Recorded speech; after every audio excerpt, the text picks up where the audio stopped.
Welcome to the Better Birth podcast. Today, I have the very lovely Georgie, who is a doula, who very kindly messaged me over Instagram with some ideas of things that she thought would be really important to cover online. And I got very, very enthusiastic and was like, my God, these are such good ideas and such important things. And actually they don't need to be a social media post. Let's get it on the podcast. So thank you very much, Georgie, for coming on and agreeing to chat. Well, it's great to be here. Thank you. Do you want to just introduce yourself to the listeners for anyone who doesn't know who you are? Right. Hello, everybody. I'm Georgie. I am a doula in Oxfordshire. I home educate my kids, so I've just had a baby. So I've got 3 now, and I am a very information-based doula who likes lots of studies and research, but also likes to address intuition a lot. So I like a healthy balance of both, and that's what I wanted to talk about today. My kind of doula. I lean the same way, I think, having a I hadn't nice even balance between noticed. the two. Your fantastic idea was for us to discuss things that may derail a person's ideal birth, or if they aimed for a vaginal birth. And I think we're both very aware that there is a long, long list of things which may seem quite innocuous or may seem kind of run of the mill or kind of standard things, or might kind of fly under the radar with an unsuspecting pregnant person, which actually can have a huge impact on the path their birth takes. So we're going to try and get through as many as we can in today's episode. But do you want to kind of kick off with some of your some of the ones that you think are really important to cover? Yeah, so one of the first ones that I mentioned to you was about how you go into a hospital or a maternity unit and you're in labor. And one of the very first things that will happen is that you're taken out of your space and you're asked to assess your progress in labor. So there's been a lot of research about language and how we should refer to people as clients or as people or as women or whoever they identify as, and not as a patient, Mhm. and trying to treat people so that they're not a medical issue. And unfortunately, we still have a system which needs to externally assess a person's labour before they can access the system and get into a ward or into a room, and we triage them. So one of the very first things you'll be asked is, so where are you in your labour? And one of the things people talk about in their research and what they want to do as a physiological birth is they want to stay in their own zone. They want to be in their mind only. They don't need to work out externally how many centimeters dilated they are, how many contractions they're having per minute, how long they're lasting. It's ideal to stay in your own space. So when someone asks you, can you tell me where you are in your labor? Let's do a check. Let's assess where you are. It's quite useful to be able to say, someone else answer. So your birth partner, or even if you've got on a phone, that's if you're on your own and you're waiting for your partner to park the car, sometimes happens. It can be quite useful to just say, give me 5 minutes. I need to just reassess where I am, and get yourself into a calmer place of mind so that you're not immediately moving out of your body and externally assessing where you are. Just relying more on your intuition. This is quite hard because a midwife will obviously need to put you into the system for birth, and it's just asking for a few minutes is normally fine.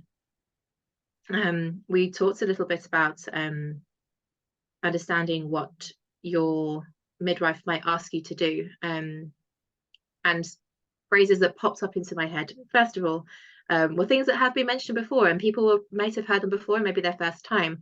But things like, we want to check the baby's heart rate. We want to put you on a wireless monitor. And people think that's brilliant because they can move around. Unfortunately, people also realize that these can slip quite easily. And sometimes it's useful to be aware that even if you have wireless telemetry systems, so they can have a monitor on your abdomen and check the baby and like put straps around it, or sometimes there's a band, a thick bump band that will hold them in place. You moving around in your labor will often make them move, and the trace is lost, and the midwife might need to pop you in and just say, could you just lie on your side for a few minutes, while we get a good record. And it's little things like that where you go in and you've read so much about physiological birth and physiological labor. You know the space you'd like to create. You are only going into hospital because it's the only place near you, or because your home birth team is closed, or because you would just like to have that small risk of needing a hospital birth. You just want to be close enough just in the off chance. And so people go in with this loads of information, and it's quite easy to get taken out of your zone and have to externally assess it and suddenly realize that you're not the only person involved in this birth. Yeah, I think it's a couple of things. I think particularly with things like the CTG monitoring and the telemetry monitoring, understanding what that is before you even step foot into the hospital, I think is really important, because I think lots of people don't know what it's used for, why it might be used, what the impact can have on your labor, like you were saying, you know, hindering mobility and so on. And understanding the research or lack of good quality research to back up the use of CTG monitoring, I think is quite important. But also having a birth partner with you who is going to be able to advocate and speak on your behalf confidently, I think is really important. And I think there's a real tendency as a person who's pregnant to potentially do quite a lot of research and reading and prep. And some birth partners will do that with you, but some don't. And then if they haven't been on that journey with you with your birth prep, then it's far harder for them to actually confidently say, oh, she is so far progressed, or actually no, she didn't want the CTG monitoring because XYZ. So I think there's an importance in doing some prep beforehand for the entire birth team, I think, not just the pregnant person. It also means that when you go into the room, because often you'll have your own room, even if it's rather than being on the labour ward, it means that you are aware of the person can support you into moving different places. So often it'll be another phrase, just pop on the bed and you can have a rest. You seem so tired. And obviously we're working really hard in labour most of the time. And a rest would be quite nice, particularly if it's 3 o'clock in the morning. Being aware that you don't have to go to the bed because we're so used to seeing a bed as a place to rest. Your partner can say, oh, actually, you know what, there's a mat over there. Why don't we go and sit on the floor? Going into a dark space immediately on the floor, rather than thinking, oh, I'll move there later. Go into the place that you probably naturally would be at home could be useful. You know that you're obviously, it sounds so simple to say, but your likelihood of having an instrumental or an augmented or surgical birth increases when you leave your house. The moment you step over your threshold, that's you increasing your chances. So knowing what you can do to reduce the risks, and I use that word slightly sarcastically, given our risk and chance system, it's really useful to be aware that there are things that you can do to lower the impact of these shifts that you're going through when you leave your home. Yeah. I think shifts is a really important and interesting word to use, because it's when you step out of your home and you go to hospital to give birth, there is a shift. There is a shift in your mindset. There is a shift in power, in terms of the power balance, versus you going into a hospital and their environment versus midwives coming into your home. And I think having an awareness of that, and understanding how to navigate and tackle those those shifts in power balance, and the shift in energy, from your home to hospital, I think is really, really important. It's key as well. Yeah, definitely. It's interesting when you assess where the shift should take place, because we were talking to people about, leave it as late as possible to go to hospital. If you live 45 minutes away from the nearest hospital, like I do, that's quite a big thing, because you don't know what it's going to be like. I mean, I've had 3 labours and every single one's been completely different. And at different times I have needed assistance of some kind. Even I've free birthed, and I still knew I needed people at different times. And it's quite useful to know, it's useful to know where that shift is going to take place. So do you go in later? Do you know that your hospital has a particularly high rate of inductions if you go in too early? And I say too early, it might be the right time for you and you need more support, but we just don't have the midwives, because they work so hard. We don't have the numbers to support people in early labour. The thing I mentioned to you earlier about where you give birth, that's a huge thing to be aware of. That if you are doing that research before your birth, and knowing what the statistics for your local hospital or your local midwife-led unit are, is really useful, because it means that you can talk to your partner and say, you know what, if that shift takes place in early labour, I know that my hospital has, I think I was looking at my own one, but out of the 690 births, nearly 200 of them were induced, and only 100 of them were not in the labour ward. So knowing where that shift could take place because of the research you've done is really important, because it also might mean that you know roughly what your midwife is used to, and you don't have to do too much work beforehand to just look a few statistics up and say, oh, actually, you know what, this isn't quite normal for my unit to leave me for as long as possible. It's important to know what your sort of the environment you're going into.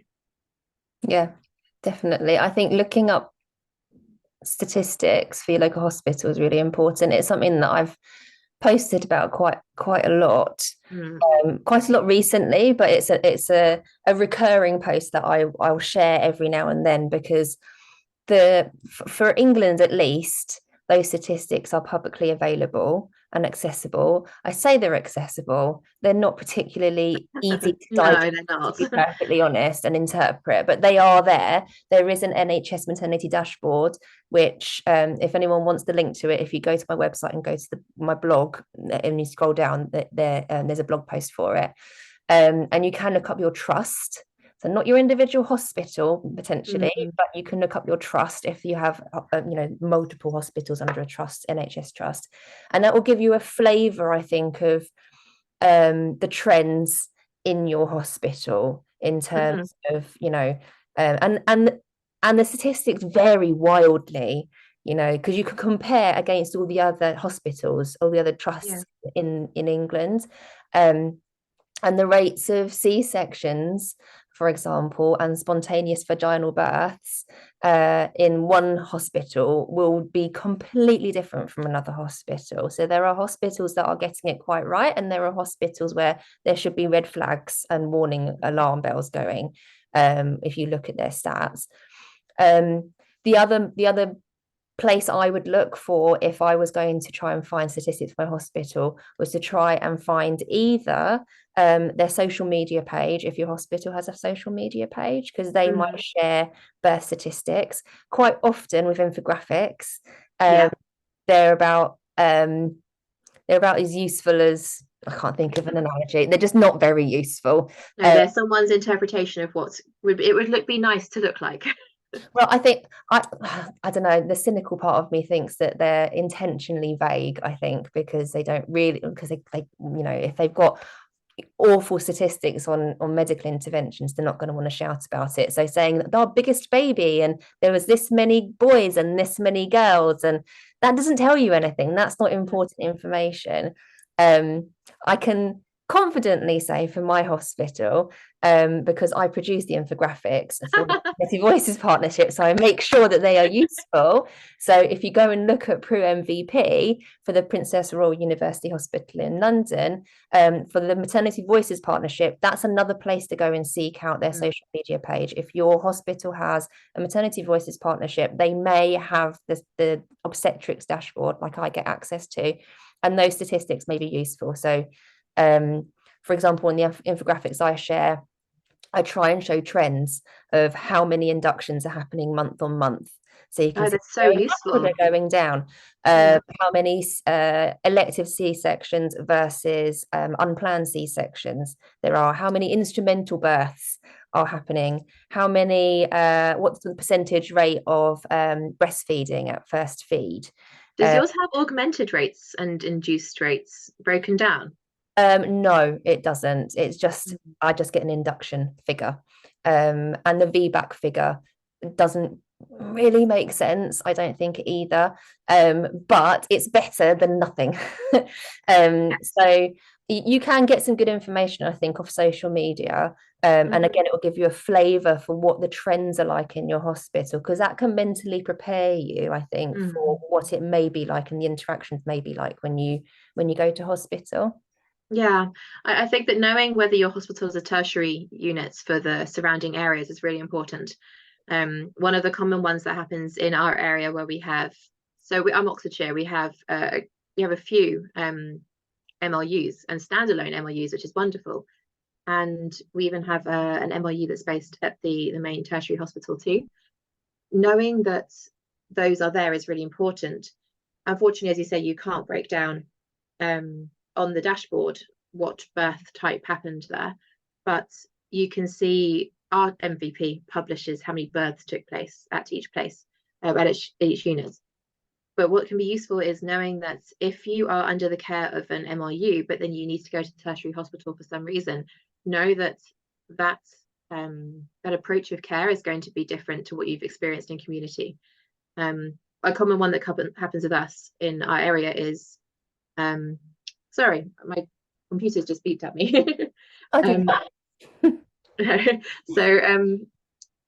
a common one that happens in our area is you need to go and have a scan or something like that, and it's in labour, or it might be like if you're having a VBAC and they want to do a presentation scan, the closest place to go is a 45-minute drive to the tertiary hospital. Know that you are very likely to not come home from that. Yeah. Know that even if you've got your MLU and it's 15 minutes away and they say to you, just come over, we'll do a quick check, we'll check the liquor or something like that, and you can go home afterwards, it's pretty likely you're not coming home, because it's just the mindset of being there. And of course, once you've stepped into that location, there's an element of fear. It's a hospital. People who are ill go to hospitals. And even if you're working incredibly hard and you've got your hypnobirthing hat on and you've got your dark sunglasses and your hat on and you've got a blanket around your shoulders, the interruption is there. And it's really important to know that that shift is probably going to be a bit of an obstacle to get over. Knowing obstacles is valuable.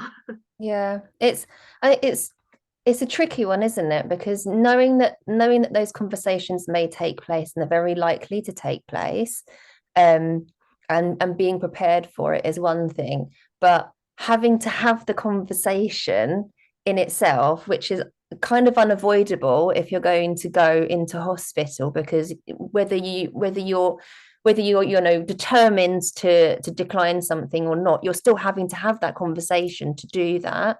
And if you are in labor, you are then triggering a part of your brain that should be switched off. Yes. You're having to use a conscious part of your brain which should be switched off when you're in labor, and that's going to interfere with your labor. So I would highly recommend, if somebody is going in for a scan, either they're in labor or they're not, if you're kind of near approaching or over your due date, take someone with you. Don't go on your own, ideally, because then you've got somebody there again to have those conversations, or at least give you that encouragement and moral support, I think. And also that time to step back. Yeah. Have that thing on, like, set your phone screen to say, give me 10 minutes, because the person who's with you is also going to be feeling that interruption, and is also going to be in that very conscious thinking brain, and they're going to be feeling affected. And of course, the person who loves you also wants to keep you safe. We spend a lot of time in our culture, in our country, saying that hospitals keep you safe and we're here to be looked after. So it's pretty hard to walk away from where you think is a safe space, unless you're really in that zone. And people do it all the time. And that's maybe something to listen to, like listen to birth stories where people have said, you know what, I did access scans, and I accessed all the tests, and I accessed blood tests, and I did this and this and this. And then I chose to step away at this point, and I took that part of my journey. They're really valuable to hear how people have done it differently. Brains is a really good one for that moment in time when someone says to you, would you like to stay overnight? You're here now anyway.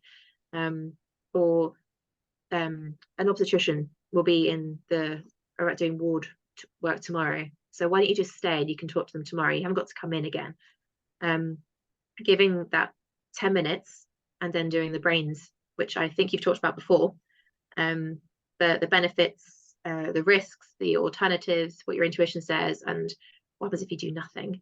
Then all of those things can be given in that conversation, and it gives you time to think about what to do next. Yeah. These are all such tiny things. No midwife goes out to sabotage birth.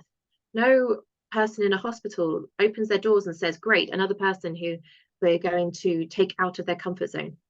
These are all people who want to care for you and want to look after you and want to support the things that you want for your birth and treat you as who you are.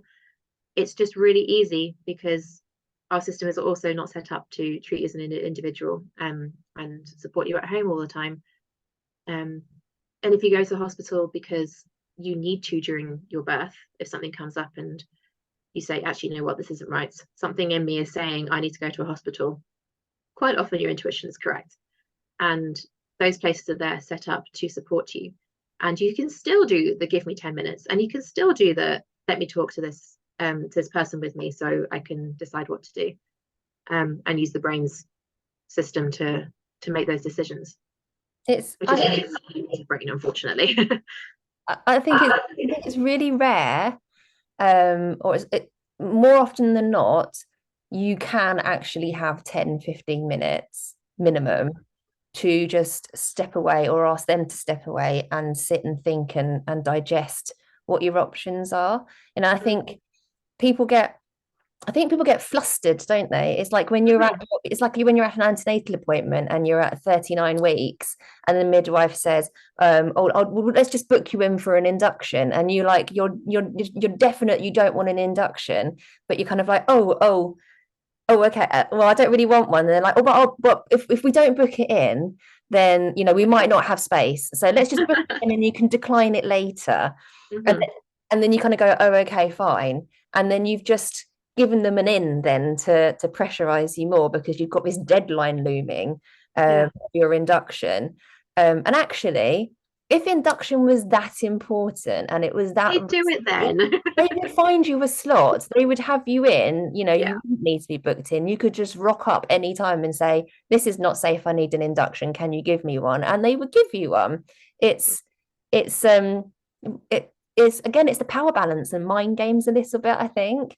Where actually you could just say, actually, no, I don't want to book the induction right now. I think it's premature. Let me have a week, or let me have a day, or 24 hours, or give me, half an hour. And I just want to have a little think, and then I'll let you know what I want to do. You're perfectly within your rights to do that. You don't have to make that spur of the moment decision on what to do. And that's with most things, I think, when it comes to birth. The great one I have from Mars Law, the brains has smile or science at the end. And the smile that Mars talks about always makes me think of her, because it's that moment where it gives you the opportunity to say, thank you for that. I've got your concern. I've got the information. If I've got any concerns, I'll come back to you. And then you smile, because it's almost like you're pretending that they have this moment to be like, oh, it's okay. They know what they're doing. It's fine. And you're an adult. You can decide. um, it's your birth and it's your choice. But the smile gives you a little bit of space to do all of this. And yeah, it's always about, it's often about giving yourself time to tune in with what feels right, isn't it? That these little shifts in life, and reassessing where you are just takes a little bit of time. Yeah, I think there's a couple of other, I think, situations that can occur during labour when you turn up. And there's a couple that spring to mind that you mentioned on our voice notes on Instagram, which I want to make sure we don't forget.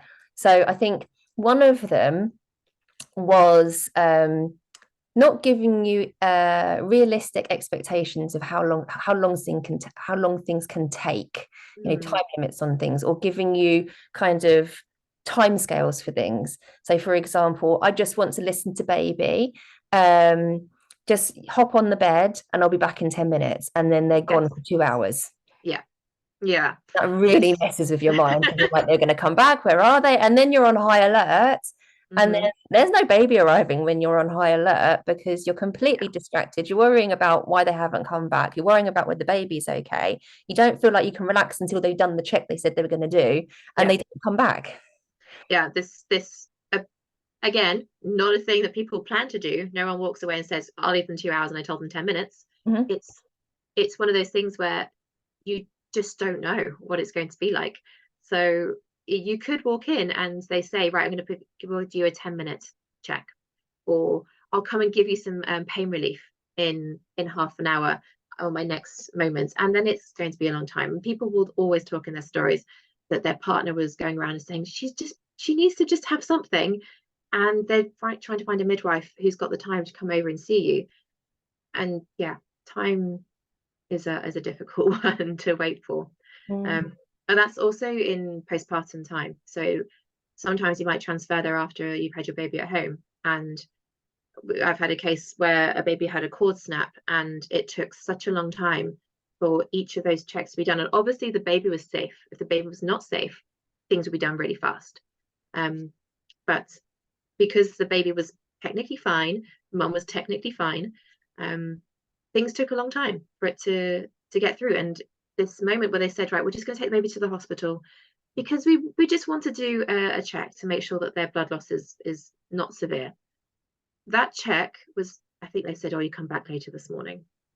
They didn't come back until the next morning because it just took so long for everything to happen.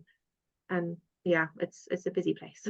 Yeah. And I think it's the reality of our current maternity system and the NHS in general. We have to acknowledge the fact that they are short-staffed, they are stretched quite thin, to unsafe levels sometimes in hospital. And one of the benefits of birthing at home is you are getting one-to-one care with a dedicated midwife during labour. There is no, I'm going to be back in 10 minutes and not coming back, because they're in your house. There's nowhere for them to go. Yes. So they are there, and they are giving you that attention and that support, which you may not get in hospital. And I think there needs to be a mindset shift, I think, about where to give birth. The safety of home versus the safety of hospital, because I think there is a perceived belief that hospital is safer because it's hospital, but actually there are certain circumstances, like we've discussed today, which can happen in hospital which are very unlikely to happen at home. And I acknowledge that home birth isn't the right choice for everybody, or it isn't the safest choice for everybody.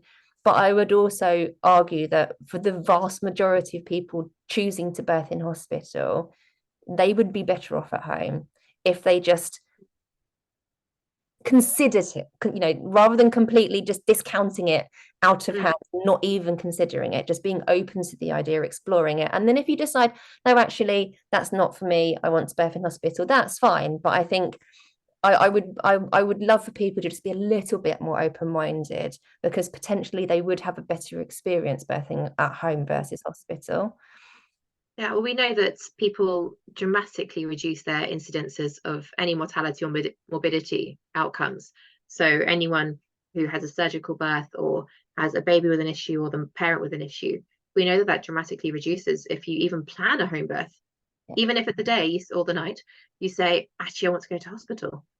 It's such a powerful position to be in, to plan that home space.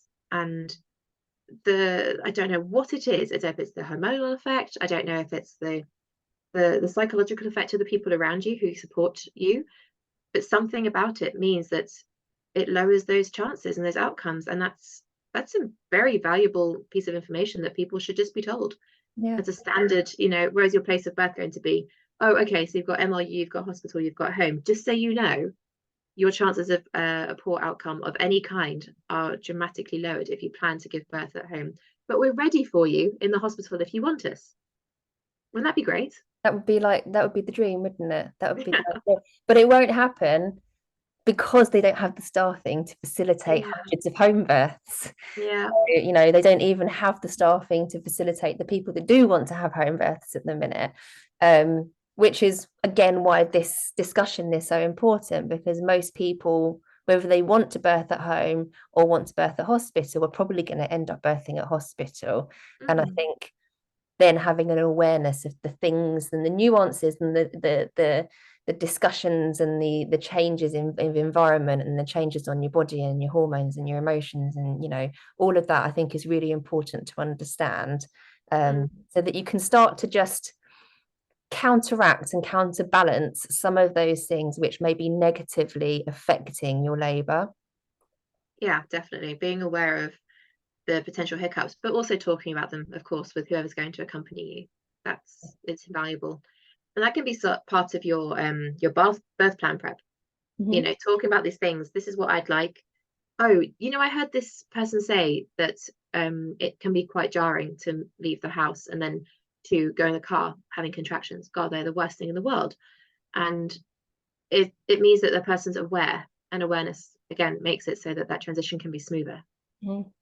Yeah, I think yeah, birth partners, if there's any birth partners listening that you need, you get on board and get up to speed, because birth partners are crucial. They're really, really important, you know, and it doesn't matter if that's your husband or your sister or your mum or a doula, you know, it doesn't really matter who it is, but I think they need to understand you and your wants and wishes in order to be able to help make that happen, I think. Hmm. Yeah. There are some very simple ones that people I think have heard, and the birth partner probably has heard things like people being withheld pain relief because they haven't had a vaginal examination, or because they're not in sufficiently advanced labour based on the external appearance of the person. So little stories like that can really help, because I think one of the things I struggled with, and I mentioned to you, is making not making trying to get it so that it's clear that this can happen to first time people, because if you've done it before, you know what it's like going into hospital. You remember that last journey that you took. You know where things can not go awry, but certainly that made you feel a little uncomfortable or a bit more aware or a bit more susceptible the last time. But the first time you go in, if you've been doing all the work and the research and the reading and the preparation, it's kind of hard to believe that things can trip you up. And it's something that and hypnobirthing things get the flack for. You know, someone says, oh, if you do this meditation, you're going to have a perfect birth. And a great hypnobirthing person would always say that's not the it. But what the thing is that that mindset might give you the space to understand that this variation can happen. Yeah. Yeah. Yeah. I think you're right. And hypnobirthing does not guarantee you a positive or a vaginal birth. It No. doesn't. It really Listening to all the doesn't. podcasts doesn't guarantee you anything either. No, of course not. But it's going to help a little bit, I think. And I think, you know, doing something is always going to be better than doing nothing, I think.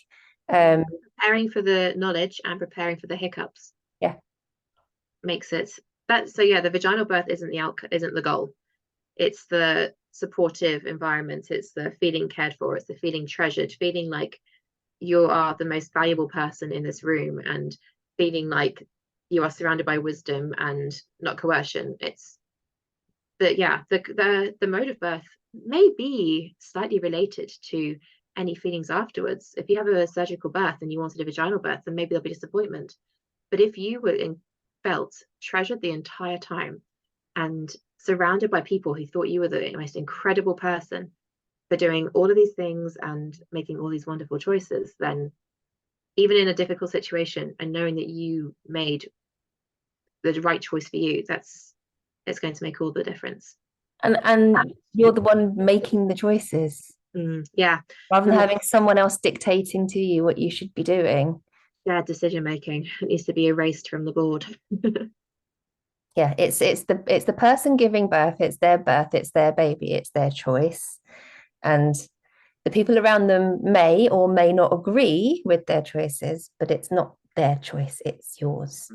I think that's really important. And I think a lot of people who have a really positive birth, even if their birth deviated from what they ideally wanted, if they still feel positive about it, it is because they felt like they were involved in the decision making. They decided, they took that step, and they made the decisions that they thought was best for them and baby, and which is why they feel so positive about that experience. So people who feel like they had a loss of control are the ones that feel quite traumatized by their births, I think. So yeah, I think all the things we've talked about, the using that brains acronym, doing some research, knowing the conversations or the phrases that might typically be used and how to spot them, and then how to flip them on their heads, so that you kind of flip the narrative, and you gain back that control, I think is going to be key for having a positive birth. Yeah, I agree with that. Just people deserve all the support and all the knowledge that they want, and just to feel like everything ahead of them is valuable and they've got a great story ahead of them. Yeah. Oh, I think this has been really, really, really helpful. Hopefully everyone's going to enjoy listening to this, and they're going to go into their births a little bit more prepared, or at least it's going to kickstart their journey of preparing for their births and realizing that actually they do need to do some prep rather than just wing it. Please don't wing it. Yeah, winging is a bad idea. And if in doubt, just ask for 5 minutes. Yes. If in doubt, if nothing else, just say, I need 5 minutes. Yeah, definitely. I think people are going to benefit from giving you a follow on Instagram. So where can they find you? So I am the doula in your corner on Instagram. I always say that it's where I will be quietly knitting, metaphorically, because I can't knit, or with boxing gloves on to help you fight for what you want. So it's sporadic at the moment with my baby around, but yeah, it'd be great to see people there. I now have like an image in my head of you trying to knit with boxing gloves on. That would be a great challenge. While breastfeeding a baby. Oh gosh, okay, well now that's like a meme that needs to be made, isn't it? Maybe that'll be the podcast artwork for this episode. Oh, okay. This could be worked on, I think. Thank you so much for your time today. I really, really appreciate it. And I will definitely be sharing this and more of the things that we've discussed in posts and things, and I'll make sure I tag you in those, because yeah, your brain has been picked today and you've shared some gems. So thank you very much. Oh, thank you very much for having me. I'm looking forward to what people come up with themselves. I'm looking forward to hearing it. So thank you. Yes, okay, that's going to be the thing. I'm going to put a question on the podcast episode. Tell me the things that you were told which had an impact on your birth. That'd be great to hear. Q&A for this episode. Yeah.